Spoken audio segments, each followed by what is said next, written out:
20 August Jadavpur বিশ্ববিদ্যালয়ে তখন ধুন্ধুমার, কিন্তু এই গেট দিয়ে এত মব ঢুকলো কি করে? কার নির্দেশে দরজা খোলা হলো?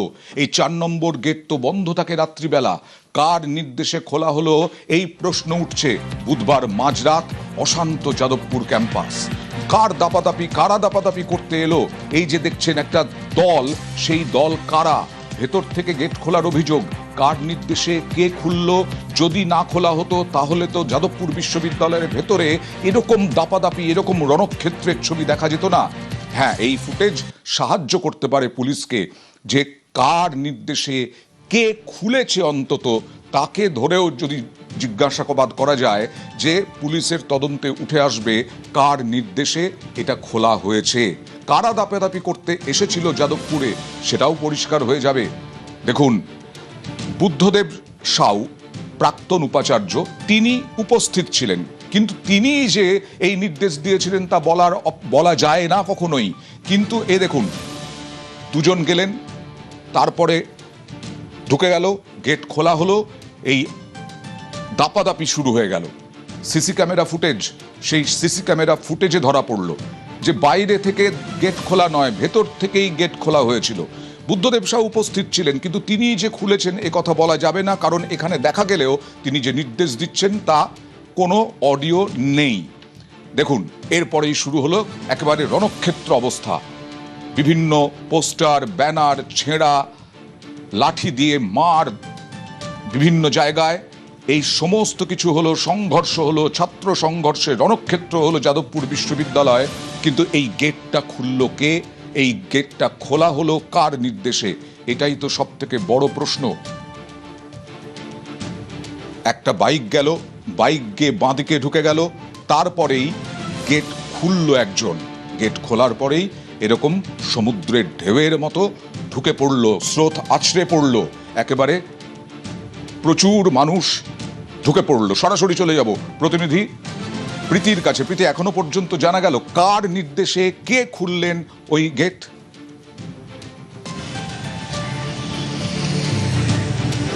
দেখো অয়ন, তুমি একটা কথা বললে যে অডিও নেই, আমরা ভিজুয়াল দেখতে পাচ্ছি। সেখানে দেখা যাচ্ছে যে প্রাক্তন উপাচার্য বুদ্ধদেব সাউ তিনি উপস্থিত রয়েছেন। তিনি এখন যাদবপুর বিশ্ববিদ্যালয়ের অঙ্ক বিভাগের অধ্যাপক। তিনি উপস্থিত থাকলে তার নির্দেশেই কি এই গেট সিকিউরিটি গার্ডেরা খোলেন? এই বিষয়টা কিন্তু এখনো স্পষ্ট নয়, তদন্ত সাপেক্ষ। এই মুহূর্তে যাদবপুর বিশ্ববিদ্যালয়ের তরফে কিন্তু একটি এফআইআর করা হয়েছে, এবং যে সিসিটিভি ফুটেজ আমাদের হাতেও এসে পৌঁছেছে, সেই সমস্ত সিসিটিভি ফুটেজ কিন্তু যাদবপুর থানার কাছেও একেবারে জমা দেওয়া হয়েছে কর্তৃপক্ষের তরফে। যাদবপুর বিশ্ববিদ্যালয়ে এই ধরনের যে তাণ্ডবের ঘটনা বহিরাগতরা এসে ঘটালো, তা কার মদতে হলো এবং কে নির্দেশ দিল এই গেট খোলার জন্য, সেই বিষয় এখনো পর্যন্ত স্পষ্ট না হলেও এই বিষয়টা স্পষ্ট হয়েছে যে যাদবপুর বিশ্ববিদ্যালয়ের গেট কোনোভাবে ভাঙা হয়নি। তা ভিতর থেকে তালা চাবি দেওয়া ছিল, সেই তালা চাবি খুলে তা কিন্তু ভিতরে মবেদের প্রবেশ করতে দেওয়া হয়। এখন প্রশ্ন হচ্ছে এই মবেদের কে ঢুকতে দিল? আমরা বুদ্ধদেব সাউয়ের সঙ্গে কথা বলেছিলাম, তিনি কিন্তু বলছেন যে তিনি সেখানে উপস্থিত ছিলেন ছাত্রছাত্রীদের রক্ষণাবেক্ষণের জন্য। ছাত্রছাত্রীদের যদি কোনো অসুবিধা হতো সেই বিষয়টা দেখার জন্য তিনি এখানে উপস্থিত ছিলেন। তিনি আরও অভিযোগ করেন যে এক পক্ষের শিক্ষক বা প্রফেসররা যারা দীর্ঘদিন ধরে তার বিরুদ্ধে কথা বলতেন, তারাই কিন্তু মূলত এই ন্যারেটিভ সেট করছেন, কারণ তাদেরকে সেই রাত্রিবেলা পড়ুয়ারা ফোন করে পাননি একবারে, এবং কর্তৃপক্ষ এই দায় এড়ানোর জন্য তার বিরুদ্ধে এই সমস্ত অভিযোগ দিচ্ছে। এবং এই গেট কার নির্দেশে খোলা হলো সেই পুরো বিষয়টা এখন তদন্ত সাপেক্ষ এবং তদন্ত করে পুলিশ বের করতে পারবে। আমরা আশা করি যে কার নির্দেশে এবং কে খুললো ওই গেট, কে খুললেন। দেখাবো কি অভিযোগ এবং অভিযোগ যার বিরুদ্ধে বুদ্ধদেব সাউ তিনি কি বলছেন। তবে তার আগে আরো একবার ছবিটা দেখাই, যে গেটের বাইরে একটা জমায়েত, একটা বাইকে দুজন এলেন, দেখছেন আপনারা। বুদ্ধদেব সাউ ওখানে উপস্থিত ছিলেন। বুদ্ধদেব সাউ প্রাক্তন উপাচার্য, কিন্তু বুদ্ধদেব সাউয়ের নির্দেশেই হয়েছে এটা বলা এখনই যাবে না। কিন্তু গেটটা খোলা হলো, এই গেটটা ভেতর থেকেই খোলা হয়েছে, গেটটা ভাঙা হয়নি। সেই আছড়ে পড়লো সেই মব, সেই জমায়েত গেটটা খোলার সঙ্গে সঙ্গে, এবং তারপরে শুরু হলো যাদবপুর বিশ্ববিদ্যালয়ের সেই সংঘর্ষের রাত। মাঝরাতে সৃজন ভট্টাচার্য, তিনি অভিযোগ করছেন। কাদের দিকে অভিযোগ? বুদ্ধদেব সাউ, তিনি অস্বীকার করছেন। দেখুন।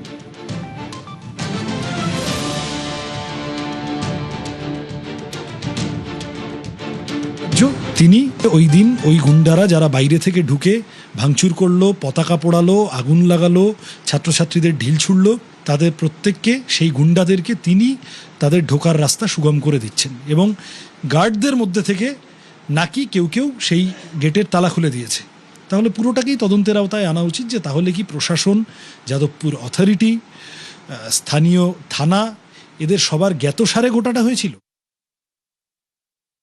অভিযোগ করতে শুরু করেছে যে আপনার কথা বলার পরই এবং আপনার উপস্থিতি থাকার পরই সিকিউরিটি গার্ডরা ওই গেট ভিতর থেকে খুলে দেন। একদল শিক্ষক মনে করে যে যখন ছাত্ররা মার খায় তাহলে সামলাতে না যাওয়াটাই উচিত। তার মানে আসলে ওই শিক্ষক বা যারা সুধীজন বলে এটা ভাবছেন যে আমাকে সিসিটিভিতে দেখা মানেই আমি হচ্ছে গিয়ে কি সেই মানে ভ্যান্ডালিজমের একটা পার্ট। সত্যি তাদের চরিত্র নিয়ে আমার প্রশ্ন আছে। ভট্টাচার্য আরো অভিযোগ করলেন, তিনি অভিযোগ করলেন যে তার অভিযোগ, বুদ্ধদেব সাহের অভিযোগ, বুদ্ধদেব সাহের বিরুদ্ধেই অভিযোগ। তিনি যদি দেখেই থাকেন, তিনি যদি ওখানেই থাকেন, তাহলে তিনি আগলে রাখলেন না কেন এবং তিনি আটকালেনও না কেন? আর বুদ্ধদেব সাহের পাল্টা অভিযোগ, রাজনৈতিক ফায়দা তোলার জন্য এই ধরনের মন্তব্য নয়। আমি এত দূরও অসুবিধা দেখি না যে উনি একটি রাজনীতি করেন, আরএসএস এর সাথে যুক্ত। ওনার মনে হয়েছে ওনাদের ছেলেপুলেরা কোনোভাবে আক্রান্ত হয়েছে, যদিও সেটা অ্যাবসলিউটলি মিথ্যা কথা বলে আমি যা শুনেছি। তো ঠিক আছে, উনি গিয়েছেন ঘটনাস্থলে। যখন দেখলেন যে বহিরাগত গুন্ডারা তারা এসে ক্যাম্পাসের গেট ভেঙে খুলে ঢুকে পড়ার চেষ্টা করছে ভেতরে তাণ্ডব করার জন্য, কেন বুক চিতিয়ে গেট আগলে দাঁড়ালেন না? আসলে একটা কথা আছে কি জানেন তো, পরের ছেলে পরমানন্দ, যতই গোল্লায় যায় ততই আনন্দ। এরা হচ্ছে যে চায় অন্যের ছেলে মারা গেলে তারপরে তারা রাজনৈতিক ফায়দা লুটবে। গণ্ডগোল থামাতে যাওয়াটাই উনার চরিত্রের মধ্যে থাকা উচিত ছিল, সেই দুশ্চরিত্রের পরিচয় তারা দিয়েছে। অথচ আমি যখন সেখানে সামলাতে গিয়েছিলাম তখন কিন্তু সেটা নিয়ে অবজেকশন। তার মানে কি, আসলে ওই টিচাররাই বা ছাত্ররা বা বুদ্ধিমান ব্যক্তিরা তারা আসলে এই নোংরামিটা কটিয়েছিল। একদল ছাত্রকে মারার চেষ্টা করেছিল, সেতু মারতে পারেনি, তাই তাদের এখন গায়ে জ্বালা ধরেছে। পাল্টা সৃজন বলছেন গুন্ডাদের আশ্রয় দেওয়ার জন্যই তিনি ওখানে গিয়েছিলেন। অভিযোগ অস্বীকার করলেন বুদ্ধদেব সাউ। তারা ওখানে যখন ভ্যান্ডালিজম চালাচ্ছে, তারা যখন এসএফআই সহ বিভিন্ন সংগঠনের পতাকা পোড়াচ্ছে, তারা যখন ছাত্রছাত্রীদেরকে ঢিল ছুড়ে মারছে, একদম ক্যামেরার সামনে একটি ছাত্রকে ঘিরে ধরে তুমি ওদিকে চলো বলে তাকে ইন্টিমিডেট করছে, থ্রেট করছে, এই সময় বুদ্ধদেব সাউ কী করছিলেন? তিনি যদি সেই সময় প্রতিবাদ না করে থাকেন তাহলে বুঝতে হবে তিনি ওই গুন্ডামিকে উস্কানি দিতে, আশকারা দিতে, গুন্ডাদের প্রোটেক্টর হিসেবে গেছেন। ঠিক যে কাজটা যাদবপুর থানার সামনে বা কেপিসির সামনে সর্বরী মুখার্জি করেছেন, ক্যাম্পাসের মধ্যে বুদ্ধদেব সাউ প্রাক্তন উপাচার্যের বর্মটা আছে বলে সেই তার অপব্যবহার করে তিনি গুন্ডাদেরকে উস্কানি দিয়েছেন।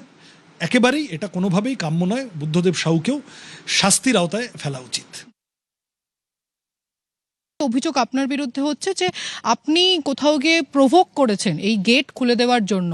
আপনি ঠিক কখন পৌঁছলেন এবং কি দেখলেন? আপনার ভার্সন কি হবে? সেটা তো সিসিটিভিতে আছে। প্রভোগ তো উনারাই করছেন।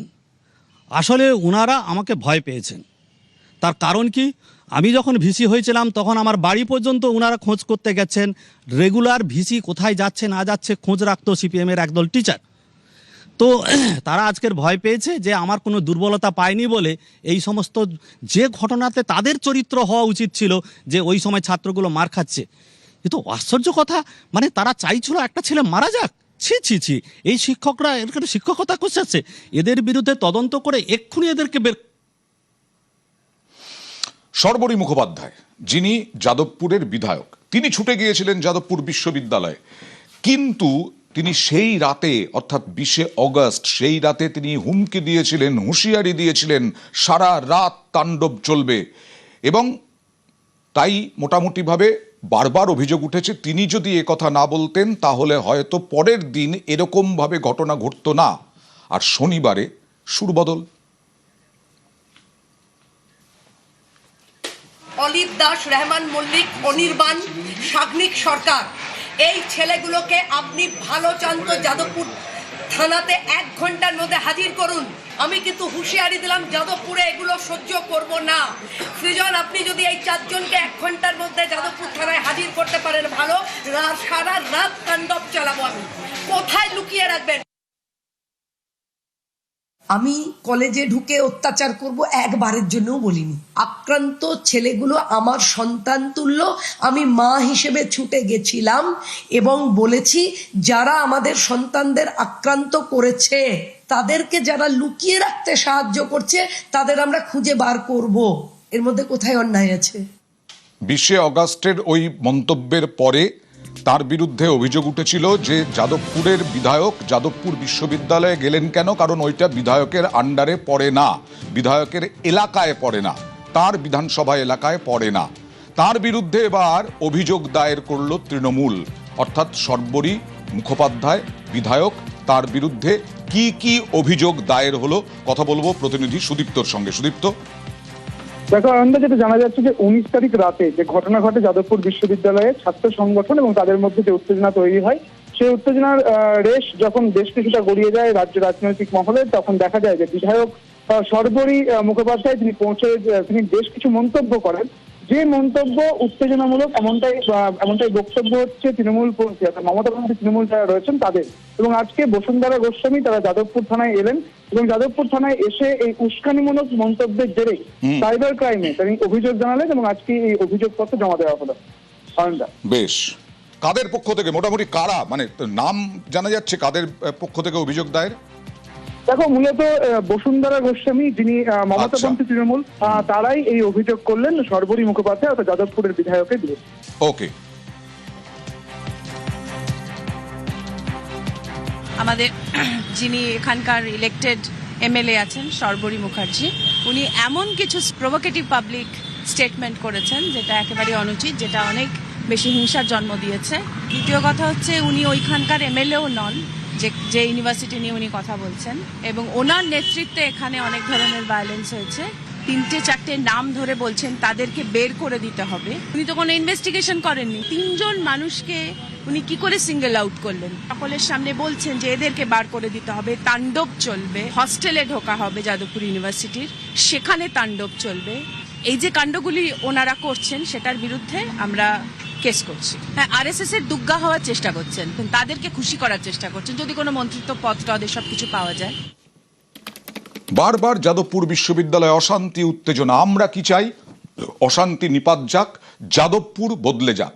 আমরা চাই অশান্তি আর হবে না যাদবপুর বিশ্ববিদ্যালয়ে, এরকম ধরনের অশান্তি উত্তেজনা আর নয়। কিন্তু বারবার কেন এমন ঘটনা ঘটছে? যাদবপুর আমাদের গর্বের, কিন্তু সেই গর্বের বদলে তো লজ্জার তকমা পাচ্ছে। গত কয়েকদিন যে ছবিগুলো দেখা গেল, সেটা দেখে উত্তরবঙ্গে বসে থাকা কোনো মা বাবা তার আদরের ছেলে মেয়েকে এখানে পাঠাতে চাইবেন? পুরুলিয়ার কোনো প্রত্যন্ত গ্রামের ছেলে মেয়ে যাদবপুর নিয়ে স্বপ্ন দেখতে পারবেন?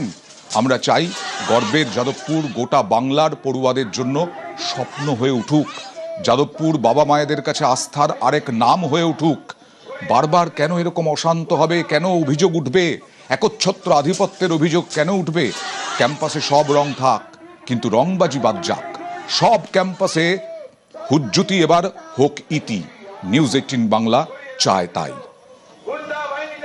যত আমরা এগোচ্ছি বছরের পর বছর, আমরা যদি বিগত দিনের সাথে কম্পেয়ার করি, অবশ্যই দিন দিন একটা শক্তি প্রদর্শনেরই জায়গা হয়ে যাচ্ছে, যে পড়াশোনার মাধ্যমে নিজেকে প্রুভ করার থেকে কার কত গায়ের জোর বা কে কত নিজেকে প্রুফ করতে পারবে, সেই জায়গাটাই এখন পড়াশোনার জায়গাতে হয়ে এসে থাকে। কিন্তু সেই জায়গায় থেকে গিয়ে পড়াশোনাটাই ব্যাকগ্রাউন্ড হয়ে গেছে, আর বাকি সবকিছুই হাইলাইটে চলে আসছে।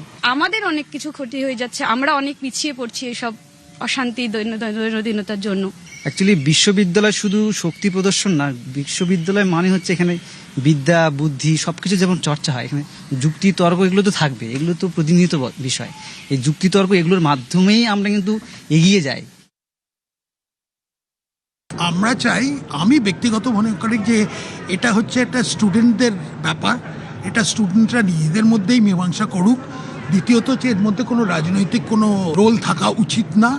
দ্বিতীয় হচ্ছে যাদবপুর একটা আমাদের পশ্চিমবঙ্গের ক্ষেত্রে একটা সম্পদ, এটা একটা বড় ইউনিভার্সিটি, এটাকে আমরা রাষ্ট্রীয় স্তরে এটার মানে গুরুত্বটা যাতে আরও বাড়ে সেটাই আমরা চেষ্টা করব। তাই জন্যে যদি সুষ্ঠু পরিবেশ ফেরত আসে তাহলে খুবই ভালো হয়। এই ধরনের যদি অনিশ্চয়তা বা এই ধরনের এই ঝামেলা যদি চলে তাহলে ভালো না, একটা যাদবপুর ইউনিভার্সিটির ইমেজের পক্ষে ভালো না, পশ্চিমবঙ্গেরও ইমেজের পক্ষে ভালো না। তাই আশা করি সামনের দিনে লোকেরা একটু নিজেদের রিস্ট্রেন করে একটু মীমাংসার দিকে। দেখুন, প্রথম কথা হচ্ছে যে যাদবপুর বিশ্ববিদ্যালয়ে এরকম প্রথম ঘটেছে এটা তো নয়।